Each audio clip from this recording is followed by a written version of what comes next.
Ladies and gentlemen, welcome Todd Reinbolt. Let him hear it, Todd.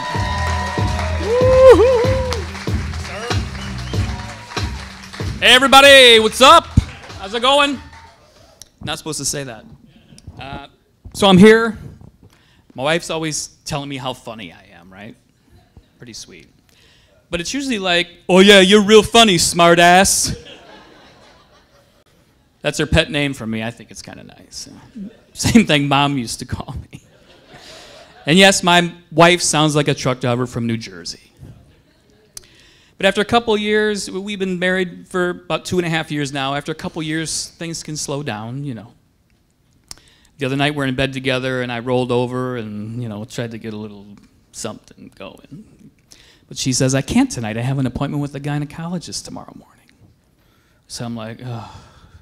So I rolled over again and I just said, do you have an appointment with the dentist?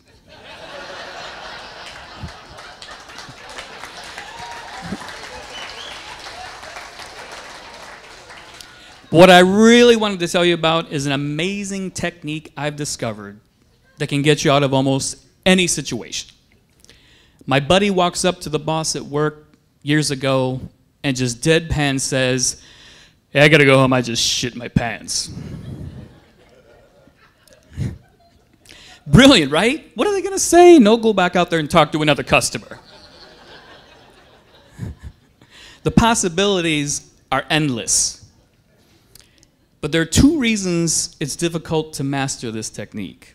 The first is you have to, you know, actually shit your pants. The second is you have to be able to admit it. Now that may be the hard part because that's mortifying, right? I mean, people normally would just lie about it. I just don't feel well, my belly hurts, and I just feel a little nauseous. And your boss is like, uh-huh. Well, to me, it smells like you've soiled yourself. And if you read the employee handbook, that's against company policy. But it might get you out of a traffic stop. I'm not sure what you pulled me over for, officer, but I am sure that I just had a moving violation in my shorts. How about jury duty? Excuse me, Your Honor, we'd like to move to dismiss juror number 8. We believe him to be in contempt of his undergarments.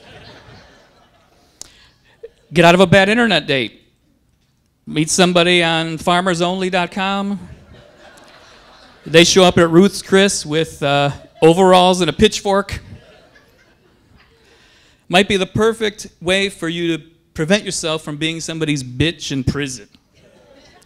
Now, my dad told me this years ago. Of all things, the guy's a banker. How the hell did he come up with that? On an episode of the fucking Rockford Files or something? Can you imagine that?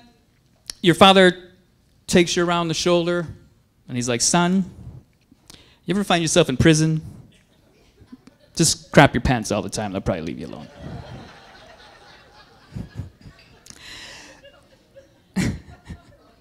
Now I'm like, oh, okay, Pop. Now go have fun at your first day of 7th grade.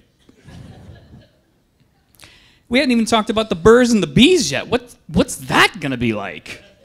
Hey, make sure you stay away from those Thai whorehouses, my friend. And why would he tell me that? Did it seem like I was destined for a life of crime? Is he talking to my mom when I'm not around going, oh, that kid is so gonna end up in fucking prison? That's all I got. Thank you very much. Thank you, Lorraine.